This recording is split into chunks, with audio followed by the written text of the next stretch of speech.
ദൈവനാമത്തിന് ഉണ്ടാകട്ടെ.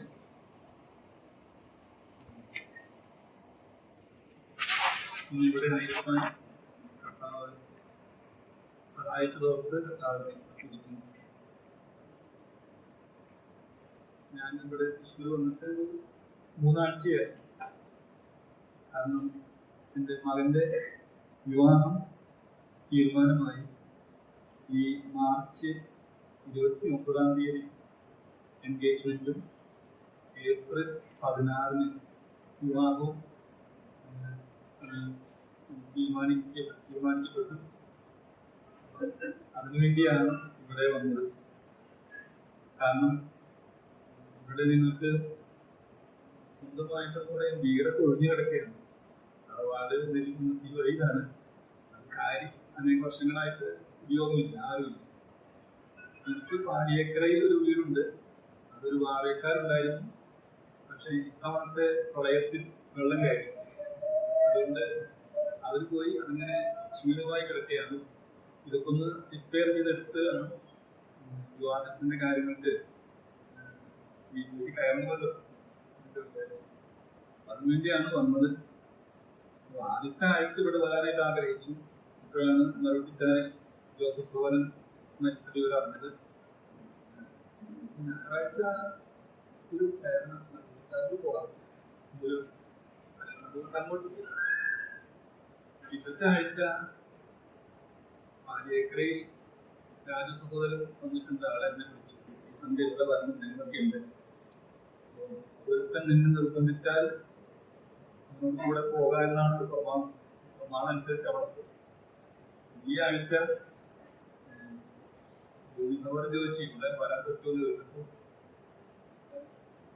തടസ്സമൊന്നുമില്ല, ചെട്ടക്കൊട്ടമിക്കാണ് പോകുന്നത്. സാക്ഷ്യം പറയാൻ സമയമുണ്ട്.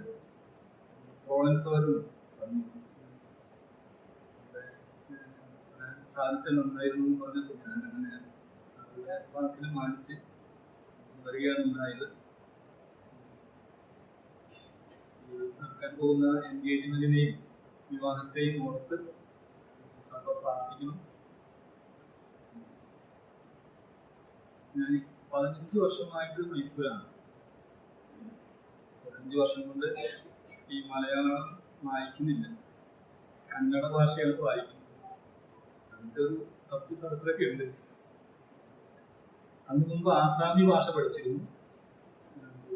അതും വായിക്കാനും എഴുതാനൊക്കെ സാധിക്കുന്ന സ്ഥിതിയിലായപ്പോഴാണ് പിന്നെ അവിടെ നിന്നൊക്കെ പോകേണ്ടി വന്നത്. പിന്നെ പല ഭാഷകളുള്ളതുകൊണ്ട് ഒരു ഭാഷയിലും ഒരു ഫോക്കസ് ഇല്ലാത്ത പോലെയാണ്. എങ്കിലും ദൈവത്തോളം നടത്തി സഹായിച്ചു. ഞാനിവിടുന്ന് പോകുമ്പോൾ എൻ്റെ മനസ്സിൽ ഒരു കാര്യം, 60 വയസ്സാകുമ്പോൾ തിരിച്ചു വരണം എന്ന ആശയിലാണ് പോയിട്ടുള്ളത്. എന്നാൽ എൻ്റെ ഇഷ്ടമല്ല, ദൈവത്തിന്റെ ഇഷ്ടം നടക്കാൻ വേണ്ടി പ്രാർത്ഥിച്ചുകൊണ്ടിരിക്കുന്നു. എനിക്ക് വേണ്ടി പ്രാർത്ഥിക്കുന്നു. എനിക്കറിയുന്ന പോലെ ഭാര്യയും, എനിക്ക് 3 കുട്ടികളാണ്. മകളുടെ വിവാഹം കഴിഞ്ഞു. ദൈവം അവർക്കൊരു പെൺകുഞ്ഞിനെ ദാനമായിട്ട് നൽകി. മകൻ 10ാം ക്ലാസ് കഴിഞ്ഞപ്പോഴേ അവനെ ഞാൻ ബൈബിൾ കോളേജിലേക്ക് അയച്ചു. ഞാൻ പറഞ്ഞു, നീ PUCക്ക് ചേരും മുമ്പ് 2 വർഷം അൾവാറിൽ പോയി പഠിക്കുക. അൾവാറിൽ 2 വർഷം ഡിപ്ലോമയിൽ പഠിച്ചു കഴിഞ്ഞപ്പോൾ അവൻ പറഞ്ഞു, ഞാൻ ഇനി EDCക്ക് ചേരുന്നില്ല, ഡയറക്റ്റ് BTHന് പോകുകയാണ്. അങ്ങനെ BTHന് 3 വർഷം കഴിഞ്ഞു. അത് കഴിഞ്ഞിട്ട് ACL മാസ്റ്റേഴ്സ് ചെയ്യാനായിട്ട് സാധിച്ചു. 7 വർഷത്തെ പഠനശേഷം 4 വർഷം ജാർഖണ്ഡിൽ അവിടെ ശുശ്രൂഷയിൽ ടീച്ചറായിട്ട് ഇവിടെ സേവനം ചെയ്തു. കഴിഞ്ഞ മെയ് മാസം മുതൽ ഇവിടെ RPI വരാനായിട്ട് തയ്യാറായി. കർത്താവിന് നടത്തിപ്പാണ്. ഞാൻ മൈസൂർക്കാണ് അവനെ വിളിച്ചത് എത്തിയത്. പക്ഷേ അതിനിടയ്ക്കാണ് ഇങ്ങനൊരു അവസരം വന്നപ്പോൾ അവൻ പറഞ്ഞു, ഞാൻ അവിടെ വല്ലപ്പോഴും ഒരു ശുശ്രൂഷ മാത്രമേ ഉള്ളൂ മൈസൂർ, പിന്നെ എന്നെ ആരും അറിയുകയില്ല. ഇങ്ങനെ ചാൻസ് വന്നപ്പോൾ ഡെയിലി പഠിപ്പിക്കാൻ, വിദ്യാർത്ഥികളെ പഠിപ്പിക്കാനുള്ള അവസരമാണ്. എനിക്ക് അതാണ് ഗിഫ്റ്റ് എന്ന് പറഞ്ഞു ഇവിടെ വന്നു. കഴിഞ്ഞ മെയ് മാസം മുതൽ ഇവിടെയാണ്. അവൻ്റെ വിവാഹത്തിന് വേണ്ടി ഞങ്ങൾ പ്രാർത്ഥിച്ചുകൊണ്ടിരുന്നു. തക്കതായ ഒരു ആലോചന ഞങ്ങൾക്ക് നൽകിയിരിക്കുന്നു. ഒരു സുവിശേഷകന്റെ മകളാണ്. ആലപ്പുഴ ജില്ലയിൽ ചെന്നിത്തലയിൽ സുവിശേഷ വേല ചെയ്യുന്ന PS ഡാനിയൽ എന്ന സുവിശേഷകന്റെ മകളെ അത് തീരുമാനമാകാൻ എവിടെയാക്കി മറ്റെല്ലാ കാര്യങ്ങൾക്ക് വേണ്ടി സഭ എല്ലാവരും പ്രാർത്ഥിക്കണമെന്ന് ഞാൻ അപേക്ഷിക്കുന്നു. ഇവിടെ വരാൻ തീരുമാനിച്ചപ്പോൾ വളരെ പ്രാർത്ഥിച്ചു വരുന്നു. എന്താണ് പറയുന്നത്? എനിക്ക് ഷുഗറൊക്കെ ഇപ്പൊ പിടിച്ചിട്ടുണ്ട്. അത് പിടിക്കാൻ സാധ്യതയില്ലാത്തതാണ്, എന്നാലും ഷുഗർ പിടിച്ചു. എന്നാലും ഉപവാസം ഒന്നും എടുത്തിട്ടില്ല, ഉപവാസമൊക്കെ ചെയ്യുന്നതിനിടെ. അങ്ങനെ ഇരിക്കുമ്പോൾ മത്തായി 5-ാം അധ്യായത്തിന്റെ 4-ാം വാക്യം മനസ്സിലേക്ക് വന്നു, ദുഃഖിക്കുന്നവർ ഭാഗ്യവാന്മാർ എന്ന കാര്യം. അപ്പൊ അത് പറയാനായിട്ട് തീരുമാനിച്ചു. ദിവസങ്ങളൊക്കെ പണികളും ഓട്ടൊക്കെയാണ്. അതുപോലെ പഠനം വായിച്ച് ധ്യാനിക്കാൻ പ്രാർത്ഥിക്കാനൊന്നും അതുപോലെ സാധിച്ചിട്ടില്ല. എന്നാൽ വേല വിശ്വാസത്തിന്റെ വേലയാണ്. നമ്മുടെ വേല ആത്മീയ വിശ്വാസത്തിൻ്റെതാണ്. ഞാൻ വിശ്വാസത്താലാണ് നിൽക്കുന്നത്. പിന്നെ യോശുവ പറഞ്ഞ പോലെ യഹോവ നമ്മിൽ പ്രസാദിക്കുന്നെങ്കിൽ നമുക്ക് കനാൻ ദേശം പിടിച്ചെടുക്കാൻ സാധിക്കും. 10 പേര് പറഞ്ഞു, പക്ഷെ യോശുവയിൽ കാലം പറഞ്ഞു യഹോവ നമ്മിൽ പ്രസാദിക്കുന്നെങ്കിൽ നമുക്കത് സാധിക്കും. അങ്ങനെ ഒരു വിശ്വാസത്തിലാണ്. കർത്താവ് നമുക്ക് സാധിക്കുന്നെങ്കിൽ കർത്താവ് നമുക്ക് സഹായിക്കുന്നത്. അതിന് വിഖ്യാതമായി വിഘ്നമായി തോന്നിക്കുന്ന തെറ്റുകളും പാപങ്ങളും കേട്ടു പറഞ്ഞിട്ടാണ് ദൈവസന്നിധിയിൽ നിൽക്കുന്നത്. അതുകൊണ്ട് ഈ വാക്യം ഒന്ന് വായിക്കും. മത്തായി സുവിശേഷം 5-ാം അധ്യായത്തിന്റെ 4-ാമത്തെ വാക്യം വായിക്കുന്നു. ദുഃഖിക്കുന്നവർ ഭാഗ്യവാന്മാർ, അവർക്ക് ആശ്വാസം ലഭിക്കും. ഈ വാക്യത്തെ കർത്താവ് തന്നെ നമുക്ക് അനുഗ്രഹിച്ച് നൽകുന്നതാണ്. അതിനായി കർത്താവിന്റെ നീതിയിലും കൃപയിലും ജ്ഞാനത്തിലും ഞാൻ ആശ്രയിക്കും. വിശ്വാസികളെ പൊതുവെ പറയുമ്പോൾ നമ്മളെല്ലാവരും ഒരർത്ഥത്തിൽ ദുഃഖിക്കുന്നവരാണ്. ഇതേ വാക്യം തന്നെ നാം ലൂക്കോസിൽ വായിക്കുമ്പോൾ 6-ാം അധ്യായത്തിന്റെ 21-ാമത്തെ വാക്യത്തിൽ ഇപ്പോൾ കരയുന്നവരായ നിങ്ങൾ ഭാഗ്യവാന്മാർ എന്നാണ്. കരയുന്നവർ ശിഷ്യന്മാരെ നോക്കി കർത്താവ് പറഞ്ഞതാണ്. ഇവിടെ വാക്യത്തിൽ അന്തരമാണ് ശിഷ്യന്മാരെ നോക്കി പറഞ്ഞത്. അപ്പോൾ ശിഷ്യന്മാർ, കർത്താവിന്റെ ശിഷ്യന്മാർ കരയുന്നവരാണ്, ദുഃഖിക്കുന്നവരാണ്. അത് പ്രാർത്ഥനയോടും ഉപവാസത്തോടും കൂടെ ബന്ധപ്പെട്ടതാണ്. ഒരിക്കൽ പരീക്ഷന്മാർ വന്ന് ചോദിച്ചു, എന്റെ ശിഷ്യന്മാർ ഉപവസിക്കാത്തത് എന്തെന്ന് ചോദിച്ചപ്പോ കർത്താവ് പറഞ്ഞു, മത്തായി 9:15 മണവാളൻ കൂടെ ഉള്ളപ്പോൾ തോഴ്മക്കാർക്ക് ദുഃഖിപ്പാൻ കഴിയുകയില്ല. എന്താ ഉപവസിക്കാത്തതെന്ന് ചോദിച്ചത്. ഉത്തരം പറഞ്ഞത്, മണവാളൻ കൂടെ ഉള്ളപ്പോൾ തോഴ്മക്കാർക്ക് ദുഃഖിപ്പാൻ കഴിയുകയില്ല. മണവാളൻ പിരിഞ്ഞു പോകേണ്ടുന്ന നാൾ വരും, അന്ന് അവർ ഉപവസിക്കും. അപ്പോൾ ഉപവാസവും ദുഃഖവും തമ്മിൽ പര്യായ പദങ്ങളെ പോലെ പറഞ്ഞിരിക്കുകയാണ്. നാം എല്ലാവരും പ്രാർത്ഥിക്കുന്നവരാണ്. പ്രാർത്ഥന, ഉപവാസം. നമുക്കൊരു വജ്രായുധമുണ്ട്, ഉപവാസ പ്രാർത്ഥന. വജ്രായുധം ഞാൻ എന്റെ ഭാഷ പറഞ്ഞിട്ടുള്ളതാണ്. ദുഃഖിക്കുന്നവരാണ്. നാം യെശയ്യാവിന്റെ പുസ്തകത്തിൽ വായിക്കുമ്പോൾ നിന്റെ ദുഃഖകാലം തീർന്നു പോകും എന്ന് ഇസ്രായേലിനോട് പറയുന്ന ഒരു വാചകം നാം കാണുന്നു. നിന്റെ ദുഃഖകാലം തീർന്നു. നമുക്കെല്ലാം ദുഃഖകാലം, ദുഃഖം, ദുഃഖിക്കുന്നവരാണ്.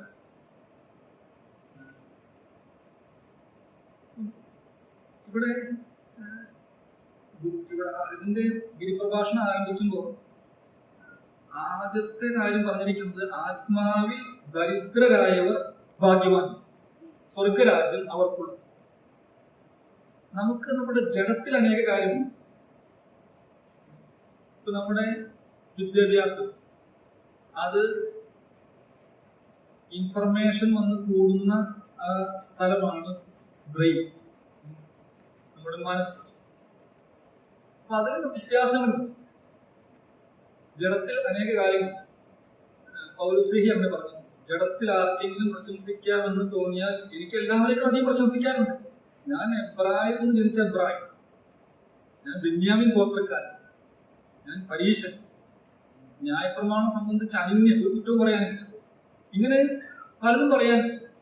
എന്നാൽ ആത്മാവിൽ എന്തെങ്കിലും ഉണ്ടോ? ആത്മാവിൽ ഒന്നുമില്ല. ജഡികമായിട്ട് അഥവാ നമ്മുടെ ദേഹിയിൽ അനേക കാര്യങ്ങൾ, ആത്മാവിൽ ഒന്നുമില്ല എന്ന് പറഞ്ഞാൽ നമ്മുടെ ആത്മാവ് മരിച്ച ആത്മാവായിരുന്നു. എന്നാൽ യേശു കർത്താവ് വന്നപ്പോൾ, പരിശുദ്ധാത്മാവ് വന്നപ്പോൾ ജീവൻ പ്രാപിച്ചു. ആത്മാവിന് ജീവൻ. അപ്പൊ ജീവനുള്ള ആത്മാവാണ് നമുക്കുള്ളത്. ഇനി ആത്മാവില് ഒന്നുമില്ല, നമുക്ക് ആത്മീയമായ ജ്ഞാനമില്ല. അത് ചോദിച്ചു വാങ്ങി. നമുക്ക് ആത്മീയമായിട്ടൊന്നും കാണാൻ സാധിക്കുന്നില്ല. നമുക്ക് ആത്മീയമായിട്ടുള്ള ചൈതന്യം നമ്മളില്ല. കർത്താവുമായിട്ടുള്ള കണക്ഷനിൽ അത് ലഭിക്കുന്നു. പിന്നെ ആത്മീയമായിട്ട് നമുക്കൊന്നുമില്ല. ഈ ഒന്നുമില്ല എന്നുള്ളത് തിരിച്ചറിയുന്നതാണ് ആത്മാവിൽ ദാരിദ്ര്യം. എനിക്കൊന്നുമില്ല. വിവേചന ശക്തി ദൃഷ്ടാന്തം അനേകം പറയാനുണ്ട്. ശമൂവേൽ പ്രവാചകൻ ഇരിക്കുക, ദൈവം പറഞ്ഞയച്ചിട്ടാണ് വന്നിരിക്കുന്നത് ബത്ലഹേമിലേക്ക്. രാജാവിനെ തെരഞ്ഞെടുക്കാൻ വന്നിരിക്കുക. അങ്ങനെ ഇശായിനെ കൂടെ യാഗത്തിന് വിളിച്ചു. ഇശായി വന്നിരുന്നു, 6 മക്കളും വന്നിരുന്നു. ഏലിയാവിനെ കണ്ടപ്പോ ശമൂവേൽ പ്രവാചകൻ തെറ്റിപ്പോയി. യഹോവയുടെ അഭിഷിക്തൻ ഇതാ. ദൈവം പറഞ്ഞു, അവന്റെ മുഖമോ പൊക്കമോ നോക്കരുത്, ഞാൻ അവനെ തെരഞ്ഞെടുത്തിട്ടില്ല. നോക്കുക, അറിഞ്ഞുകൂടാ. അപ്പൊ അടുത്ത ആള് വന്നു. ദൈവം പറഞ്ഞവനല്ല, 6 പേരും വന്നു. അവസാനം ശമൂവേൽ ചോദിച്ചു, ഇനി ആരെങ്കിലും ഉണ്ടോ? മക്കൾ ആരെങ്കിലും ഉണ്ടോ? ഈ ഉള്ളതിൽ ഇളയവൻ ഒരുത്തനുണ്ട്, അവൻ ആട് മേയ്ക്കാണ്. ശമൂവേൽ പറഞ്ഞു, അവൻ വന്നിട്ടല്ലാതെ നമ്മൾ ഭക്ഷണം കഴിക്കുകയും വന്ദിക്കിരിക്കുകയും. അവനെ വിളിക്കാൻ ആള് പോയി. അവൻ വരുന്നത് കണ്ടിട്ട് നാം വായിക്കുന്നുണ്ട്. വരുന്നത്, ആ വരവ് കണ്ടിട്ട് ശമൂവേൽ പ്രവാചകൻ എഴുന്നേറ്റ്. ദൈവത്തിന്റെ ആത്മാവ് പറഞ്ഞു, ഇവനാണ് രാജ, ഇശായിയുടെ മക്കളിൽ ഉള്ള രാജാവ് ഇവനാണ്. അപ്പോ മറ്റൊന്നുകൊണ്ടൊക്കെ അറിഞ്ഞുകൂടാ. അതാണ് ആത്മാവിലെ ദാരിദ്ര്യം എന്ന് താളിക്കൊണ്ട്. ഒരു മൂപ്പനെ വേണം, എങ്ങനെ സെലക്ട് ചെയ്യുന്ന പ്രാർത്ഥിച്ചുകൊണ്ടിരിക്കുകയാണ്. ഒരു ദിവസം ഞാനും സൈൻ സാറിനാണ് ആ സമയമാണ്. ഭയങ്കര കാറ്റുമഴ എന്ന് പറഞ്ഞാൽ ഭയങ്കര കാറ്റുമഴ. മരങ്ങൾ പൊടിഞ്ഞു വീഴുന്ന പോലത്തെ കാറ്റ്, മിന്നൽ, ഇടിവെട്ട്. ഞങ്ങൾ നിൽക്കുകയാണ് ക്ലാസ്സിന്.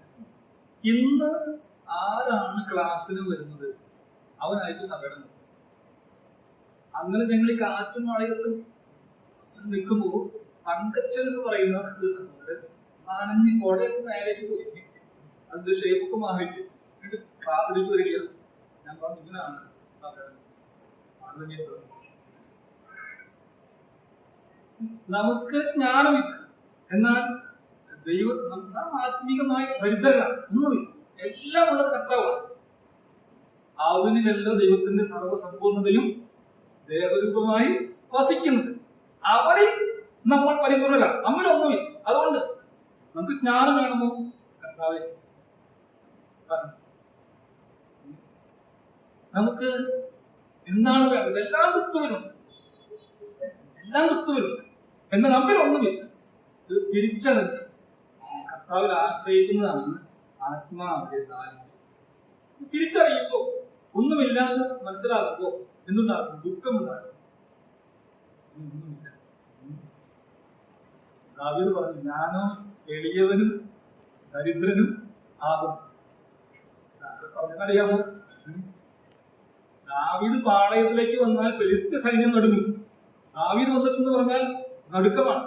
അങ്ങനെയുള്ള ദാവീദ് ദൈവത്തിന് മുൻപാകെ വന്ന് പറയുകയാണ്, ഞാനോ എളിയവനും ദരിദ്രനുമാണ്, എങ്കിലും കർത്താവ് എന്നെ വിചാരിക്കുന്നു. അതുപോലെ നമുക്ക് എന്ത് ചെയ്യണമെന്ന് അറിഞ്ഞുകൂടാ, എങ്ങനെ ചെയ്യണമെന്ന് അറിഞ്ഞുകൂടാ. ദാവീദ് യുദ്ധത്തിന് പോവുകയാണ്. യുദ്ധത്തിന് പോകുമ്പോൾ അവൻ സാധാരണ പോലെ പോകുകയാണ്. ദൈവം പറഞ്ഞു, ഇപ്പൊ ആ വഴിക്ക് പോകണ്ട, അവിടെ വെയിറ്റ് ചെയ്യും. വാക്ക വൃക്ഷങ്ങളിൽ അണി നടക്കുന്ന ശബ്ദം കേൾക്കുമ്പോൾ പുറപ്പെടുക, യഹോവ നിനക്ക് മുൻപായി പുറപ്പെട്ടിരിക്കും. അങ്ങനെയുള്ള സ്ഥലത്ത് അവൻ കാത്തിരിക്കുകയാണ്, അവൻ സൈന്യം. കുറച്ചു കഴിഞ്ഞപ്പോ ആകാശത്തിൽ കൂടെ സൈന്യം പോകുന്ന ശബ്ദം കേട്ടു, അണി നടക്കുന്ന ശബ്ദം കേട്ടു. ഉടനെ ദാവീദ് തുടർന്നു ചെന്നു. അവർ വെള്ളച്ചാട്ടം പോലെ ശത്രുക്കളെ തോൽപ്പിച്ചു എന്നാണ് നമ്മൾ വായിക്കുന്നത്. അപ്പോൾ എന്ത് ചെയ്യണം നമുക്ക് അറിഞ്ഞുകൂടാ, എവിടെ പോകണം അറിഞ്ഞുകൂടാ, എന്ത് സംസാരിക്കണം അറിഞ്ഞുകൂടാ, ഒന്നും അറിഞ്ഞുകൂടാ. എന്നാൽ എല്ലാത്തിനും വേണ്ടി കർത്താവിൽ ആശ്രയിക്കുന്നതാണ് ആത്മാവിലെ കാര്യം. അതുകൊണ്ട് ഒന്നുമില്ല എന്ന് പറഞ്ഞ് വിഷമിക്കാനോ ദുഃഖിക്കാനൊന്നും ആവശ്യമില്ല. എല്ലാമുള്ള കർത്താവിനെ തന്നിരിക്കുകയാണ്. അതുകൊണ്ട് രണ്ടാം പിന്നെ പറഞ്ഞിരിക്കുക, ആ ദുഃഖിക്കുന്നവർ ഭാഗ്യമാണ്. ഏതെല്ലാം കാര്യങ്ങളെ കുറിച്ച് നാം ദുഃഖിക്കും, അഥവാ നമുക്ക് ദുഃഖമുണ്ട് എന്നുള്ളത് ആണ് ഇന്ന് പറയാൻ ആഗ്രഹിക്കുന്ന കാര്യം. ഇത് കർത്താവ് തന്ന വചനമാണ്. എനിക്ക് ഒരുപാട് കാര്യങ്ങൾ പറയാനുണ്ട്, അതൊക്കെ നീക്കി വെച്ച് എല്ലാം ഡിലീറ്റ് ചെയ്ത് കർത്താവ് തന്ന ആലോചന മാത്രം പ്രകാശിപ്പിക്കാൻ ആഗ്രഹിക്കുകയാണ്. ഒന്ന്, ഏതെല്ലാം കാര്യങ്ങൾക്കായിട്ട് ദുഃഖിക്കാം. സങ്കീർത്തനം 38-18 വാക്യം ആദ്യമായി. സങ്കീർത്തനം 38:18.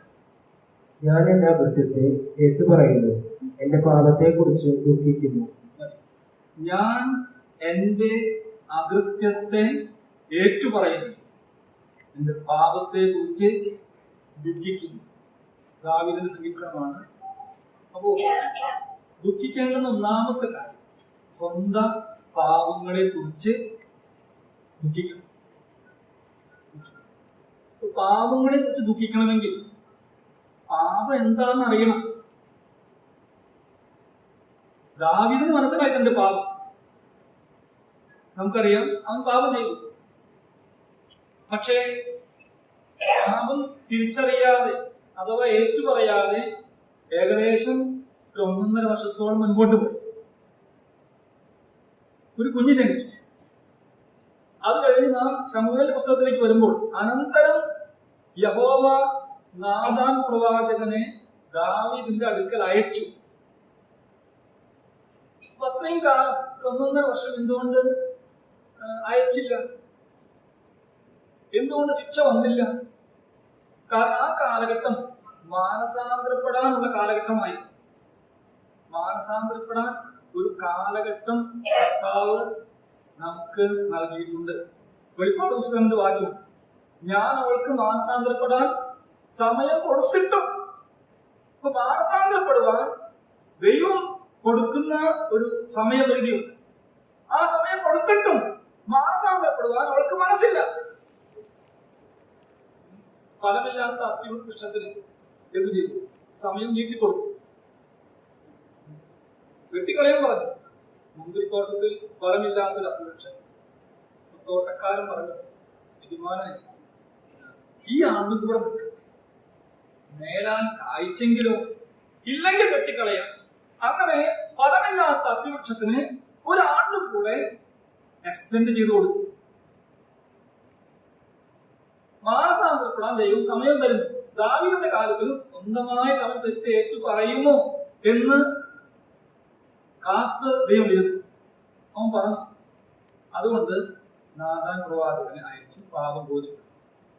പാപം ബോധ്യപ്പെട്ടപ്പോൾ ദാവീദ് എന്ത് ചെയ്തു? അവൻ കിരീടം ഊരി പാഴടിച്ചു, രാജവസ്ത്രം നീക്കി രട്ടുടുത്തു, സിംഹാസനം വിട്ടിറങ്ങി നിലത്ത് കിടന്നു. എത്ര ദിവസം കിടന്നു? 7 ദിവസം കിടന്നു. 7 ദിവസം ഉപവാസം. ഉപവാസത്തിന്റെ കാര്യത്തിൽ വളരെ നോക്കണം. 7 ദിവസം നിലത്ത് കിടന്നു, ഒന്നും ഭക്ഷിച്ചില്ല. എന്തിനാണ്? കുഞ്ഞിന്റെ ജീവന് വേണ്ടി. ദൈവം പറഞ്ഞു, നിന്റെ പാപം ക്ഷമിച്ചിരിക്കുന്നു, എങ്കിലും ഈ പ്രവൃത്തി നിമിത്തം ദൈവത്തിന്റെ ശത്രുക്കൾ ദൂഷണം പറവാൻ ഹേതു ഉണ്ടാക്കിയത് കൊണ്ട് കുഞ്ഞു മരിച്ചു പോകുന്നു. ദാവീദ് കരുണയ്ക്കായിട്ട് അപേക്ഷിച്ച് ഒരാഴ്ച നിലത്തിലിടും. നിങ്ങൾ ആരെങ്കിലും നിലത്തിലിടുന്നുണ്ടോ? ഞാനൊരിക്കൽ ബൈബിൾ സ്കൂളിൽ പഠിക്കുന്ന കാലത്ത് കൺവെൻഷൻ പ്രസംഗത്തിന് KV സാമുവേൽ എന്നൊരു ദേവദാസൻ വന്നിട്ടുണ്ടായിരുന്നു. അവൻ വെള്ളം കൊണ്ട് കൊടുക്കുക, ഭക്ഷണം കൊടുക്കുക, അറ്റൻഡ് ചെയ്യുക, അതൊക്കെ ചിലപ്പോൾ എന്നെ ഏൽപ്പിക്കും. ഓരോരുത്തർ മാറി മാറി ഏൽപ്പിക്കും. എന്നെ ഏൽപ്പിച്ച സമയത്ത് ഞാൻ അദ്ദേഹത്തിന് വെള്ളം കൊടുക്കാനായിട്ട് ചെന്നപ്പോൾ നിലത്ത് നെടുമ്പാട് വീണ് കിടക്കുകയാണ്. അത് പ്രസംഗിക്കാൻ പോവാണ് മുമ്പ്. നെടുമ്പാട് സാഷ്ടാംഗ പ്രണാമം ചെയ്ത് വീണ് കിടക്കുകയാണ്. കണ്ടപ്പോ ഞാൻ ഷോക്കായി. പ്രാർത്ഥിക്കുമ്പോൾ നമുക്കറിഞ്ഞു നമ്മുടെ ആരംഭകാലം അങ്ങനെ വീണ കിടക്കുന്നവരുണ്ടായിരിക്കാം. ആരെങ്കിലും കിടന്നിട്ടുണ്ടോ? നിലത്ത് കിടന്നിട്ടുണ്ടോ? 7 ദിവസം നിലത്ത് കിടന്നു, കരഞ്ഞു, പ്രാർത്ഥിച്ചു, ഉപവസിച്ചു. പക്ഷേ അനുവദിക്കാൻ ദൈവം മനുഷ്യനല്ല. ദൈവം പറഞ്ഞതാണ്. ദൈവം അത് കഴിഞ്ഞ് കുഞ്ഞു മരിച്ചു. അത് ദാസന്മാർ സംസാരിക്കുന്നത് ദാവീദ് കേട്ടു. ചോദിച്ചു, കുഞ്ഞു മരിച്ചു പോയോ? മരിച്ചു. ഒരാകെ ഭയപ്പെട്ടു. കാരണം ഒരുപക്ഷെ തന്നെത്താൻ വല്ല കേടും വരുത്തുമോ എന്നാണ് ദാവീദ്. പക്ഷേ വായിക്കുന്ന ദാവീദ് എഴുന്നേറ്റ് വസ്ത്രമാണ്. അവൻ ദൈവാലയത്തിൽ ദൈവത്തെ ആരാധിച്ചു, മടങ്ങി വന്ന് ഭക്ഷണം കഴിച്ചു. ദൈവത്തിന്റെ ബാലശിക്ഷയ്ക്ക് വിധേയപ്പെടുന്ന ഒരു മനുഷ്യൻ കുഞ്ഞിനെ കിട്ടുമോ എന്ന് കരുതി അനേക നാൾ പ്രാർത്ഥിച്ചു. പക്ഷെ നടന്നില്ല. ദൈവം കുഞ്ഞിനെ എടുത്തു. ദൈവം സർവജ്ഞാനിയാണ്. അതുകൊണ്ട് ദൈവത്തിന്റെ സർവജ്ഞാനത്തിൽ ഏറ്റവും ഉത്തമമായ കാര്യം ആ മരണമാണ്. അതുകൊണ്ട് അവൻ എടുത്തു കളഞ്ഞു. ദാവീദ് എന്ത് ചെയ്തു? അവൻ എഴുന്നേറ്റു, അവൻ കുളിച്ചു, തൈലം പൂശി ദേവാലയത്തിലേക്ക് തിരിച്ചു വന്നു. ദൈവത്തിന്റെ ബാലശിക്ഷയ്ക്ക് സമ്പൂർണമായിട്ട് വിധേയപ്പെടുന്ന ഒരു മനുഷ്യൻ. ഞാൻ ഇടയ്ക്ക് പറയാറുണ്ട്, ദൈവം എന്ത് ചെയ്താലും എനിക്ക് സന്തോഷമാണ്. ഒരു പരാതിയില്ല. എന്ത് വേണമെങ്കിൽ ചെയ്തു. പേര് കളയും, പണം എടുത്തു കളയും, ആരോഗ്യം എടുത്തു കളയും, എന്ത് ചെയ്താലും അതെല്ലാം നിന്നിൽ നിന്നാണ് വരുന്നതെന്ന് ഓർത്ത് ഞാൻ സന്തോഷിക്കുന്നു. ഭയങ്കര സന്തോഷം.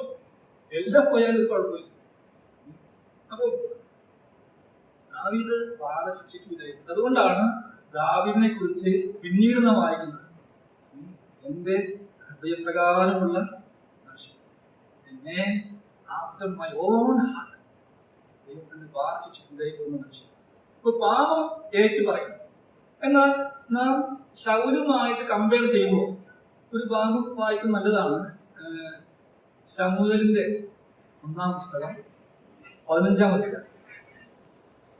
15-ാം അധ്യായത്തിൽ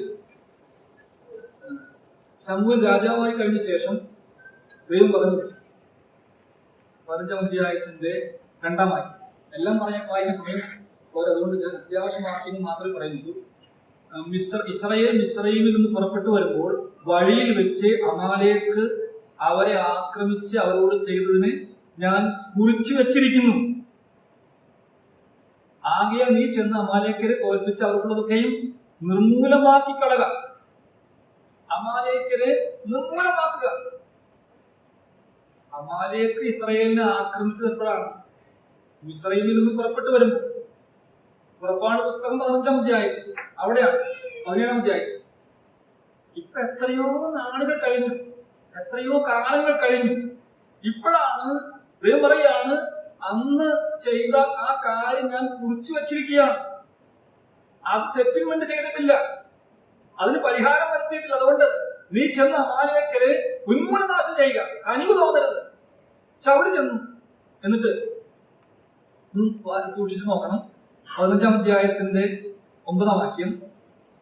ശൗലും ജനം, അങ്ങനെയാണ് ആരംഭിക്കുന്നത് അല്ലയോ? ശൗലും ജനം. അതുപോലെ അങ്ങനെയാണ് അത് വായിക്കുന്നത്. അത് കഴിഞ്ഞ് എന്ത് ചെയ്തു? ദൈവം പറഞ്ഞ കൽപ്പന അനുസരിച്ചില്ല, ഉന്മൂലനാശം ചെയ്തില്ല. കടുപ്പിച്ചവയെ, മേത്തരമായവയെ ശേഷിപ്പിച്ചു, നിസാരമായവയെ, ഹീനമായവയെ കൊന്നുകളഞ്ഞു. അപ്പൊ നാം വായിക്കുന്നത് 10-ാം വാക്യം. യഹോവയുടെ അരുളപ്പാട് ശമൂവേലിനെ ഉണ്ടായിരുന്നെന്നാൽ, ഞാൻ ശൗലിനെ രാജാവായി വാഴിച്ചതിനാൽ എനിക്ക് മനസ്താപമായിരിക്കുന്നു. അവൻ എന്നെ വിട്ടുമാറിയിരിക്കുന്നു, എന്റെ കൽപ്പന നിവർത്തിച്ചതുമില്ല. ഇത് പറയുകയാണ്, ശൗൽ ഞാൻ പറഞ്ഞ കാര്യം ചെയ്തില്ല. എന്നാൽ ശൗൽ എന്ത് ചെയ്യുകയാണ്? ശൗൽ 15-ാം അധ്യായത്തിന്റെ 12-ാം വാക്യം, ശൗൽ കർമ്മേലിൽ എത്തിയെന്നും ഒരു ജ്ഞാപക സ്തംഭം നാട്ടി ഘോഷയാത്ര കഴിച്ച് തിരിഞ്ഞ് ഗിൽഗാലിലേക്ക് പോയി എന്ന് ശമൂവേലിന് അറിവ് കിട്ടി. ശൗൽ ഒരു ഘോഷയാത്ര നടത്തുകയാണ്. ഘോഷയാത്ര, പ്രൊസഷൻ. എന്തിനാണ്? യുദ്ധം ജയിച്ചത് ദൈവത്തിന്റെ കൽപ്പന അനുസരിച്ചെന്ന് പറഞ്ഞ് അവൻ ഒരു ജ്ഞാപക സ്തംഭം നാട്ടി, ഓർമ്മസ്തംഭം. എന്നിട്ട് അവൻ ഘോഷയാത്ര നടത്തുകയാണ്. ഘോഷയാത്ര അത് നടത്തുമ്പോൾ ഇത് പറയുകയാണ്, നോക്ക്, അവൻ എന്റെ കൽപ്പന അനുസരിച്ചു. ദൈവത്തിന്റെ കൽപ്പന അനുസരിച്ചില്ല എന്ന കാര്യം ശൗലിന് ഒരു വിഷയമല്ലായിരുന്നു. അവൻ അനുസരിച്ചു, ഭാഗികമായി അനുസരിച്ചു. ദൈവം പറയുന്നത് അനുസരിച്ചില്ലെന്നാണ്. ആ വ്യത്യാസം മനസ്സിലാക്കണം.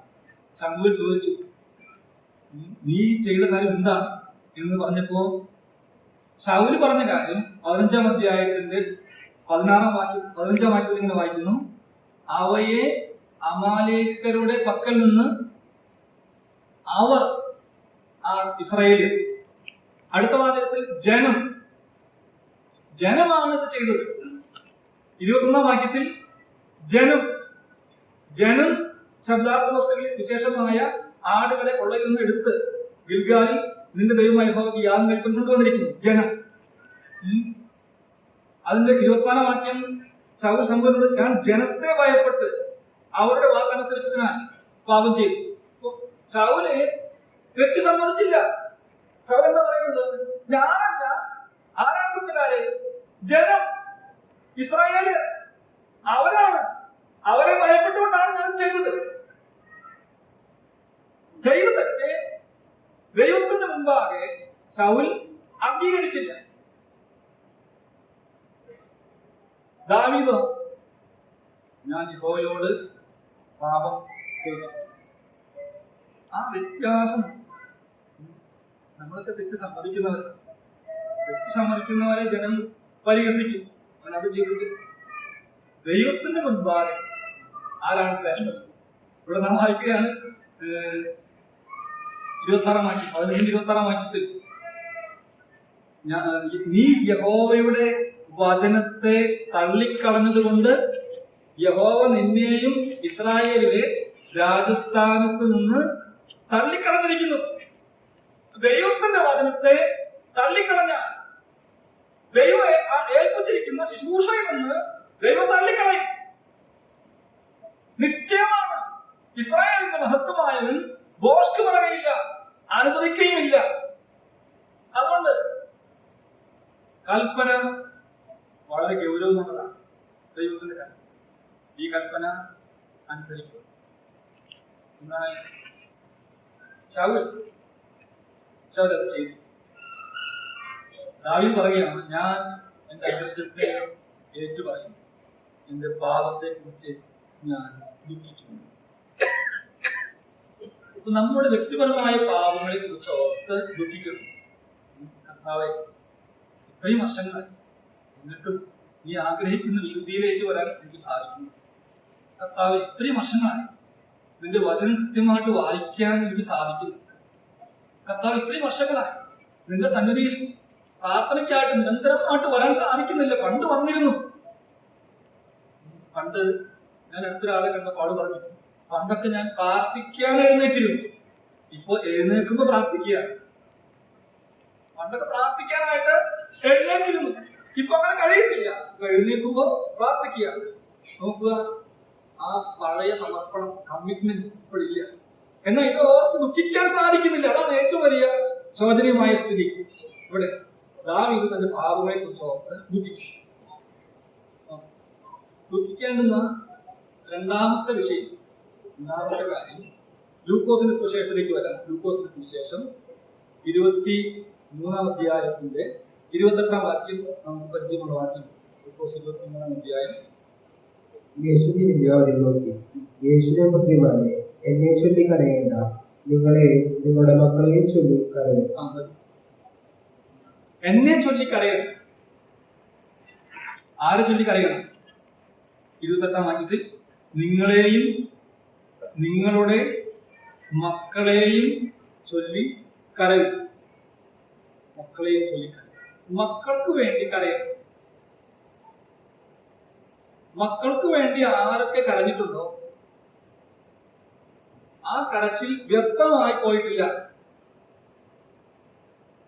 കർത്താവ് അവരെല്ലാം ഉപയോഗിച്ചിട്ടുണ്ട്, മടക്കി വരുത്തിയിട്ടുണ്ട്, യഥാസ്ഥാനപ്പെടുത്തിയിട്ടുണ്ട്, ശുശ്രൂഷയിൽ വീണ്ടും ഉപയോഗിച്ചിട്ടുണ്ട്. അതുകൊണ്ട് മക്കൾക്ക് വേണ്ടി പ്രാർത്ഥിക്കണം, കരയണം എന്ന് നാം കാണുന്നു. വിലാപങ്ങളുടെ പുസ്തകത്തിൽ ഇതിനോടനുബന്ധമായ ഒരു വാക്യം വായിക്കുന്നുണ്ട്. വിലാപങ്ങളുടെ പുസ്തകം 2-ാം അധ്യായത്തിന്റെ 18-ാമത്തെ വാക്യത്തിൽ, സിയോൻ പുത്രിയുടെ മതിലെ രാവും പകലും ഓലോല കണ്ണുനീരൊഴുക്കുക, നിനക്ക് തന്നെ സ്വസ്ഥത നൽകരുത്, നിന്റെ കൺമണി വിശ്രമിക്കുകയുമരുത്. രാത്രിയിൽ യാമാരംഭത്തിങ്കൽ എഴുന്നേറ്റ് നിലവിളിക്കുക, നിന്റെ ഹൃദയത്തെ വെള്ളം പോലെ കർത്തൃസന്നിധിയിൽ പകരുക. വീഥികളുടെ തലക്കലൊക്കെയും വിശപ്പ് കൊണ്ട് തളർന്നു കിടക്കുന്ന നിന്റെ കുഞ്ഞുങ്ങളുടെ ജീവരക്ഷയ്ക്കായി അവങ്കിലേക്ക് കൈമലർത്തുക. കുഞ്ഞുങ്ങളുടെ ജീവരക്ഷയ്ക്കായി അവങ്കിലേക്ക് കൈമലർത്തുക. നാം മക്കൾക്ക് വേണ്ടി കരയുവാൻ ബാധ്യസ്ഥരാണ്. മക്കൾക്ക് വേണ്ടി ആർക്ക് പ്രാർത്ഥിക്കുന്നുണ്ടോ ആ മക്കളെ, ആ തലമുറയെ ദൈവം അനുഗ്രഹിക്കും. നാം പ്രാർത്ഥിക്കുന്നവരാണ്, എന്നാൽ വിട്ടുപോകാതെ പ്രാർത്ഥിക്കും. ഈ സഭയിൽ മുമ്പുണ്ടായിരുന്ന ഒരു സഹോദരൻ ഇപ്പോൾ വേറെ സ്ഥലത്താണ്. ഞാൻ കുറച്ചു കാലമാണ് കൂടെ ഉണ്ടായിരുന്നു. ഭയങ്കര ശുഷ്കാന്തിയുള്ള ഒരാളാണ്. 3 മക്കളാണ്. ആള് മക്കളെ സ്കൂളിലേക്ക് പറഞ്ഞയച്ച ശേഷം ഒരു ദിവസം ഭാര്യ ഉപസിക്കും, ഒരു ദിവസം ഭർത്താവ് ഉപസിക്കും, മക്കൾക്ക് വേണ്ടി. നല്ലൊരു മാതൃകയായി തോന്നി. ഞാനന്ന് അത്രയൊന്നും തീവ്രമായിട്ട് ചെയ്യാറില്ല. മക്കൾ പോയി കഴിഞ്ഞാൽ അവർക്ക് വേണ്ടി ഒരു ദിവസം ഓൾട്ടർനേറ്റീവ് ബേസിൽ ഉപവാസം മക്കൾക്ക് വേണ്ടി. നല്ല മക്കളായിട്ടുണ്ട്. ഞാനിപ്പോൾ അറിഞ്ഞുകൂടാ, അവരുടെ പ്രസന്റ് കണ്ടീഷൻ അറിഞ്ഞുകൂടാ, എന്നാൽ അവര് അനുഗ്രഹിക്കപ്പെട്ടവരാണ്. വേറൊരു സ്ഥലത്ത് എന്റെ വീട്ടിലേക്ക് സുവിശേഷകനുണ്ട്. ഞാൻ അദ്ദേഹത്തിന് നമ്മൾ റൂം കൊടുക്കും. ഒരു റൂമിലുണ്ട് താമസിക്കും കൊടുത്തു. ഹോളിൽ കിടക്കുകയാണ്. രാവിലെ ആളും ആളുടെ മകനും കൂടെ വന്നിരിക്കുന്നു. ചെറിയ കുട്ടിയാണ്. രാവിലെ ചായ കൊടുക്കാനായിട്ട് ഇതൊക്കെ ടച്ച് ചെയ്തിട്ട് വായ്പ ഇദ്ദേഹം മേശയ്ക്ക് മുമ്പിൽ ഇങ്ങനെ കൂടി നിൽക്കുകയാണ്. ഓക്കെ, നമുക്ക് കൂട്ടി പ്രാർത്ഥിക്കാം. പക്ഷേ അതിന് സമീപത്ത് ആളുടെ മകനും കൂടെ കൊണ്ടുവന്ന് നിൽക്കുന്നു. ആ സഹോദരന്റെ അടുത്ത് കുഞ്ഞ് ഒരു 10 വയസ്സുണ്ടാവും, 10-12 വയസ്സ് അത്രയും ഉണ്ടാവും. ആ സമയം അവനും കൂടെ മുട്ടുകൂടി നിൽക്കുന്നു. എനിക്ക് അത് ഭയങ്കര സന്തോഷമായി. അവൻ ചെയ്യുന്നത് മകൻ അങ്ങനെ തന്നെ അനുഗ്രഹിക്കുക. അപ്പനൊരു അറിയപ്പെടുന്ന പ്രസംഗകനാണ്. ആരാണെന്ന് ഞാൻ പറയുന്നത്. അപ്പൊ മക്കൾക്ക് വേണ്ടി പ്രാർത്ഥിക്കും. മക്കളുടെ മുൻപാകെ ദൃഷ്ടാന്തമായിട്ട് ജീവിക്കും. അത് മാത്രമല്ല, അബ്രഹാമിനോട് ദൈവം പറഞ്ഞൊരു കാര്യമുണ്ട്. വേഗത്തിൽ വായിക്കാം. ഉൽപ്പത്തി പുസ്തകം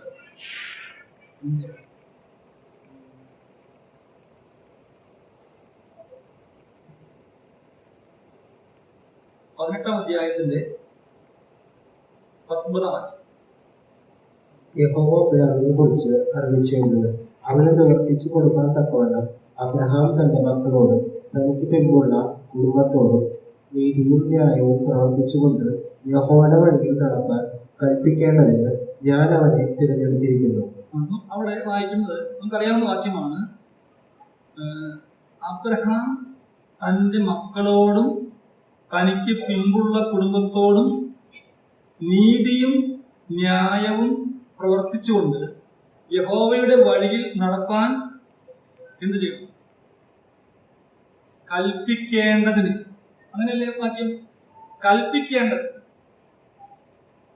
കൽപ്പിക്കേണ്ടതിന് ഞാൻ അവനെ തിരഞ്ഞെടുത്തിരിക്കുന്നു. നീതിയും ന്യായവും പ്രവർത്തിക്കാനായിട്ട് മക്കളോട് എന്ത് ചെയ്യണം? അപേക്ഷിക്കുകയല്ല ചെയ്യേണ്ടത്, റിക്വസ്റ്റ് അല്ല ചെയ്യേണ്ടത്, കൽപ്പിക്കണം.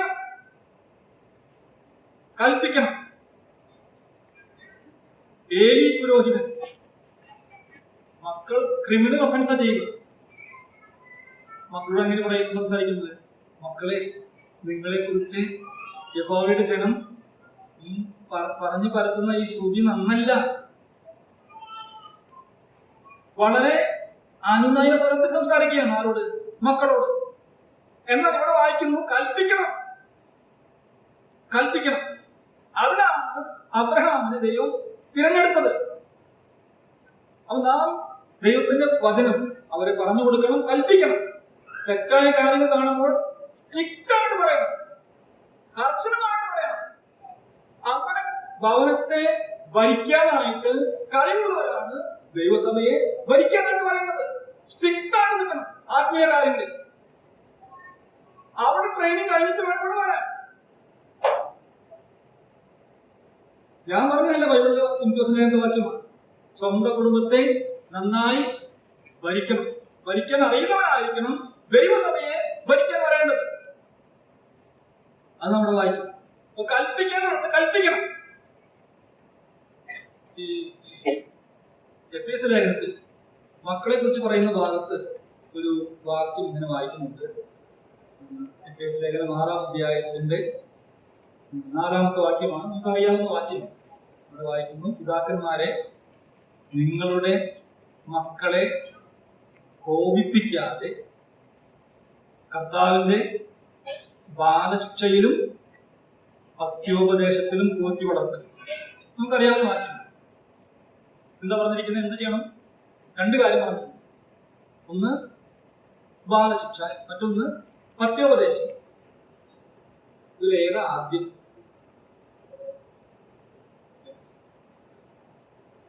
ആദ്യം എന്ത് ചെയ്യണം?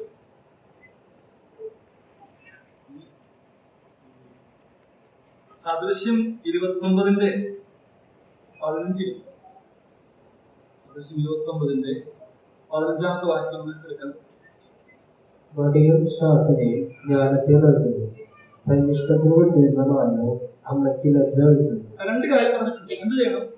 ഒന്ന് വടിയും പിന്നെ ശാസനയും. ആദ്യം ഏതാണ്? ആദ്യം വടിയാണ്, ആദ്യം ബാലശിക്ഷയാണ്. എന്നിട്ടാണ് എന്തിനാണ് വടി ഉപയോഗിച്ചത്, എന്തിനാണ് അടിച്ചതെന്ന് പറഞ്ഞിട്ടാണ്. ഞാനൊരു സ്ഥലത്ത്, ഞാൻ പലയിടത്തും പോകാതെ എനിക്കിതെല്ലാം ഞാൻ നിരീക്ഷിക്കാറുണ്ട്. ഒരു അമ്മ തന്റെ മകളെ ചെയ്യും, കൊല്ലും, അടിക്കും. അത് കേട്ടിട്ട് മറത്തിൽ പൂസലില്ല. കാരണം എന്താ പറയുക, എന്റെ സ്ഥിരം പറയുന്നതാണ്. തല്ലൊന്നുമില്ല, അടിയില്ല, വടി വഹിക്കുന്നില്ല. അതുകൊണ്ട് അലറിയാണ്, ഒരു പ്രയോജനം. ആദ്യം എന്താണ്? പത്യോപദേശമല്ല, ആദ്യം എന്താണ്? ബാലശിക്ഷ. വടിയും ശാസനയും ജ്ഞാനത്തിന് നൽകുന്നു. ആദ്യം വടി ഉപയോഗിക്കുന്നു, അത് കഴിഞ്ഞിട്ട് ശാസന, അപ്പോഴാണ് ഭരിക്കുന്നത്. ചെറിയ കാര്യമാണെങ്കിൽ ഇതൊക്കെ ഓരോ പ്രമാണങ്ങളാണ്. ചിലക്കാർ അഭിമാനം പറയാൻ പറ്റും, അതിനെ ഞാൻ ഇതുവരെ അടിച്ചിട്ടില്ല. വേണ്ട, ആ വടി, നീ അടിക്കേണ്ട വടി നീ അടിക്കുന്നില്ലെങ്കിൽ ദൈവം എന്ത് ചെയ്യും? അത് പോലീസ് അറിയും. അപ്പോഴോ നാം അടിക്കുമ്പോൾ ഒരു കരുണയുണ്ട്. കരുണയോട് അടിക്കും. ഞാനൊക്കെ അടിച്ചിട്ടുണ്ട്, പക്ഷെ നമുക്കൊരു കരുണയുണ്ട്.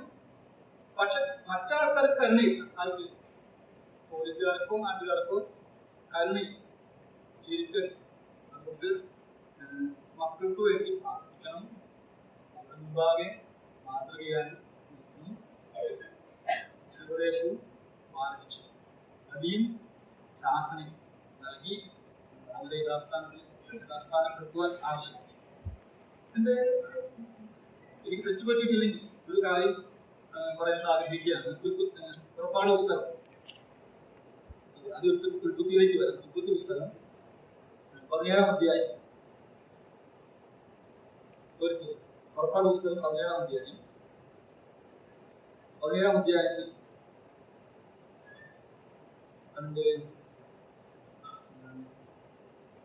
അമാലേക്ക് വന്ന് ഇസ്രായേലിനെ ആക്രമിക്കുന്ന ഭാഗം 9-ാം വാക്യം വായിക്കണ്ട. മോശ പറഞ്ഞു, ഞാൻ ദൈവത്തിന്റെ വടി കയ്യിൽ പിടിച്ചുകൊണ്ട് നിൽക്കും. മോശ തന്നോട് പറഞ്ഞതുപോലെ യോശുവ ചെയ്യും. അമാലേക്കോട് കൊടുത്തു. യോശുവ യുദ്ധം ചെയ്യുന്നു, മോശ വടി കൈ ഉയർത്തി നിൽക്കുകയാണ്. 11-ാം വാക്യം, മോശെ കൈ ഉയർത്തിയിരിക്കുമ്പോൾ ഇസ്രായേൽ ജയിക്കും, കൈ താഴ്ത്തിയിരിക്കുമ്പോൾ അമാലേക്ക് ജയിക്കും. കൈ ഉയർത്തിയിരിക്കുമ്പോൾ ഇസ്രായേൽ ജയിക്കും, കൈ താഴെ ഇടുമ്പോൾ അമാലേക്ക് ജയിക്കും. പർവ്വതത്തിന് മുകളിൽ നിന്ന് ഇത് മോശയ്ക്ക് കാണാം, യുദ്ധത്തിന്റെ ഗതിവിഗതികൾ കാണാം. അങ്ങനെ ഒരു മനുഷ്യനെ എപ്പോഴും കൈ ഉയർത്താൻ സാധിക്കും. എന്തുകൊണ്ടാണ്? രക്തസംക്രമണം ഇല്ലാതെ കൈ മരവിക്കാനായിട്ട് ആരംഭിക്കും. പ്രാർത്ഥനയെ കൈ ഉയർത്തുന്നതിനോടാണ് ഉപമിച്ചിരിക്കുന്നത്. അപ്പൊ പ്രാർത്ഥന വളരെ പ്രയാസമുള്ള കാര്യമാണ്, ഈസി ആയിട്ടുള്ള കാര്യമാണ്. കൈ ഉയർത്തിയിരിക്കുക എന്ന് പറഞ്ഞാൽ സ്വാഭാവികമായ കാര്യത്തിനെതിരാണ് പ്രാർത്ഥന. അതുകൊണ്ട് അങ്ങനെ ഇരിക്കുന്ന സമയത്ത് ഞാൻ കാണുന്നു, മോശെ കൈക്ക് ഭാരം തോന്നിയപ്പോൾ ഒരു കല്ലെടുത്ത് വെച്ച് അതിന്മേൽ ഇടുന്നു. രണ്ടുപേര് സഹായിക്കാനായിട്ട് വന്നു. ആരെ സഹായിക്കാൻ വന്നത്? അഹരോനും ഹൂരും. ദൈവത്തിന് സ്തോത്രം. പ്രാർത്ഥനയിൽ സഹകാരികൾ വരികയാണ്. കാരണം വിജയം അങ്ങനെയാണ്.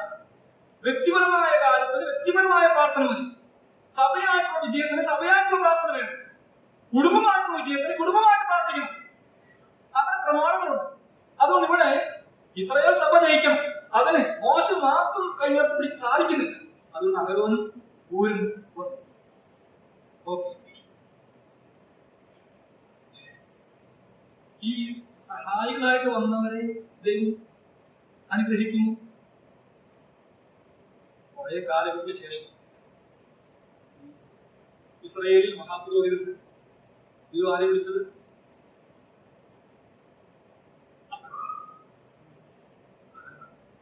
അവനാണ് പൗരോഹിതൻ. അവനും അവന്റെ സന്തതിയും. എന്താ കാരണം? സ്ട്രിക്റ്റ് ആയിട്ട് നിന്നു ആ സമയത്ത്. ഓക്കെ, എന്നാൽ ഇവിടെ മോശയെ സഹായിക്കാനായിട്ട്, കൈ ഉയർത്തിപ്പിടിക്കാനായിട്ട് അവൻ കൂടെ നിന്നു. ഈ ഒറ്റ കാരണമാണ്. കാലങ്ങൾക്ക് ശേഷം ഇസ്രായേലിൽ മഹാപുരോഹിതനെ തെരഞ്ഞെടുക്കേണ്ട സമയം വന്നപ്പോ ദൈവം പറഞ്ഞു, ഒരാള് അഹരോനാണ്. ഈ 24-ാം അധ്യായം, പുറപ്പാട് പുസ്തകം 24-ാം അധ്യായത്തിന്റെ 14-ാമത്തെ വാക്യം വായിക്കുന്നു. അവൻ മൂപ്പന്മാരോട്, ഞങ്ങൾ നിങ്ങളുടെ അടുക്കൽ മടങ്ങി വരുവോളം ഇവിടെ താമസിക്കും, അഹരോനും ഹൂരും നിങ്ങളോട് കൂടെ ഉണ്ടല്ലോ. നോക്കുക, അഹരോനും ഹൂരും ഉണ്ടല്ലോ. അവർ രണ്ടുപേരെയും നേതൃസ്ഥാനത്തിലേക്ക് കൊണ്ടുവരികയാണ്. ഇനി 31-ാം അധ്യായത്തിന്റെ 1-ാമത്തെ വാക്യം വായിക്കും. യഹോവ മോശയോട് കൽപ്പിച്ചതെന്തെന്നാൽ, ഇതാ ഞാൻ യെഹൂദാ ഗോത്രത്തിൽ ഹൂരിന്റെ മകനായ ഊരിയുടെ മകൻ ബെസലേലിനെ പേർ ചൊല്ലി വിളിച്ചിരിക്കുന്നു. മതി. ആ ബെസലേലിനെ കുറിച്ച് വായിക്കുമ്പോൾ ആരാണ് ബെസലേൽ? ആ വാക്യപ്രകാരം, ഇതാ ഞാൻ യഹൂദാ ഗോത്രത്തിൽ ഹൂരിന്റെ മകനായ ഊരിയുടെ മകൻ ബെസലേലിനെ പേർ ചൊല്ലി വിളിച്ചിരിക്കുന്നു. താഴെ വായിക്കുന്നത്, അവൻ കൗശലപ്പണികളെ സങ്കല്പിച്ച് ചെയ്യുവാനും പൊന്ന്, വെള്ളി, താമ്രം എന്നിവ കൊണ്ട് പണി ചെയ്യുവാനും രത്നം വെട്ടി പതിപ്പാനും മരത്തിൽ കൊത്തുപണി ചെയ്യുവാനും സകലവിധമായ പണിത്തരം ഉണ്ടാക്കുവാനും ഞാൻ അവനെ ദിവ്യാത്മാവിനാൽ ജ്ഞാനവും ബുദ്ധിയും അറിവും സകലവിധ സാമർഥ്യവും കൊണ്ട് നിറച്ചിരിക്കുന്നു. ആരുടെ? ബെസലേൽ. ബെസലേൽ ആരായിരുന്നു? ഹൂരിന്റെ കൊച്ചുമകൻ. ഹൂരിന്റെ കൊച്ചുമകൻ. ഇപ്പൊ ഞാൻ ഇന്ന് വിശ്വസ്തമായി കർത്താവിനെ സേവിച്ചാൽ, കർത്താവിനെ സേവിക്കുന്നവരോട് കൂടെ നിന്ന് അവരെ സഹായിച്ചാൽ, കാലങ്ങൾക്ക് ശേഷം കർത്താവ് എന്റെ കൊച്ചുമക്കളെ, തലമുറയെ അനുഗ്രഹിക്കും. ആര് പറഞ്ഞു? ദൃഷ്ടാന്തമാണ്, തെളിവാണ് അവിടെ കാണുന്നത്. അതുകൊണ്ട് ഇന്ന് സത്യത്തിന് വേണ്ടി നിൽക്കുക, കർത്താവ് സഭയെ സേവിക്കുന്നവരുടെ കൂടെ നിൽക്കുക. ഒരു മത്സരിയാണ്, എതിരാളിയാണ്, ശല്യക്കാരനായ സഭയിൽ നിൽക്കരുത്. കർത്താവിനെ സേവിക്കുന്നവരുടെ കൂടെ നിന്ന് അവർക്ക് വരുന്ന തെറ്റുകളൊക്കെ പറഞ്ഞു കൊടുക്കണം, തിരുത്തണം. അതൊക്കെ ശരി. പക്ഷെ ഒരിക്കലും മത്സരിയാണ് നിൽക്കരുത് സഭയിൽ. ഇവിടെ മോശയ്ക്ക് പ്രാർത്ഥിക്കാൻ സാധിക്കുന്നില്ല, താഴ്ന്നിരിക്കുക. അവൻ കൈ താഴ്ത്തിയിട്ടാൽ ഇസ്രായേൽ തോൽക്കുന്നു, കൈ ഉയർത്തുമ്പോൾ ഇസ്രായേൽ ജയിക്കുന്നു. യോശുവ അവിടെ യുദ്ധം ചെയ്യുകയാണ്. ഇരിക്കുന്ന മോശയെ സഹായിക്കാൻ ഒരു കല്ല് കൊണ്ടുവന്നിട്ട് കല്ലിരിക്കുക. ക്രിസ്തുവിലിരിക്കുന്ന ഒരു വിശ്വാസത്തിന്റെ ചിത്രമാണ്. അതിന്റെ കൂടെ ഒരു വശത്ത് ആരോൻ നിന്നു, മറുവശത്ത് ഹൂർ നിന്നു. അങ്ങനെ സൂര്യൻ അസ്തമിക്കോളം കൈ ഉയർത്തിപ്പിടിച്ചു. കൈന്റെ രക്തചംക്രമൊക്കെ നഷ്ടപ്പെട്ട് കൈ പാരലൈസ് ആയി കാണും. രാവിലെ ഒന്ന് വൈകുന്നേരം കൈ ഉയർത്തിപ്പിടിച്ചാൽ രക്തസംക്രമം ഇല്ലാതെ കൈ മരവിക്കും. എങ്കിലും ജഡത്തെ എന്ന് പറയാ ഡിനൈ ചെയ്തു, സ്വയത്തെ ഡിനൈ ചെയ്ത് മോശ അവിടെ ഇരിക്കുക. സഹായത്തിനായി കണ്ടു. കാലങ്ങൾ കഴിഞ്ഞപ്പോൾ, ആണ്ടുകൾ പലത് കഴിഞ്ഞപ്പോൾ ഈ കൂടെ നിന്ന അഹരോൻ ഇസ്രായേലിന്റെ മഹാപുരോഹിതനാണ്. അവന്റെ വസ്ത്രം വേറൊരു വസ്ത്രം ഇസ്രായേലിൽ ആർക്കുമില്ല. രത്നക്കല്ലുകൾ പതിച്ച വിലങ്ങിയും ധരിച്ചുകൊണ്ട് അവൻ ഇസ്രായേലിനെ പൗരോഹിത്യം വഹിക്കുകയാണ്. മറുവശത്ത് ഹൂര്, അവനെ കുറിച്ചൊന്നും പ്രത്യേകം വായിക്കുന്നില്ല. അവനൊരു ഉപദേഷ്ടമായിട്ട് അവിടെ കാണുന്നു. പക്ഷേ അത് കഴിഞ്ഞ്, ആ തലമുറ കഴിഞ്ഞു. അവന്റെ മകൻ ഊരിയേൽ വന്നു. അത് കഴിഞ്ഞ് ബെസലേൽ വന്നു. ഇന്ന് ഇസ്രായേലിന്റെ ഒരു കോളേജിന്റെ പേര് ബെസലേൽ യൂണിവേഴ്സിറ്റി എന്നാണ്.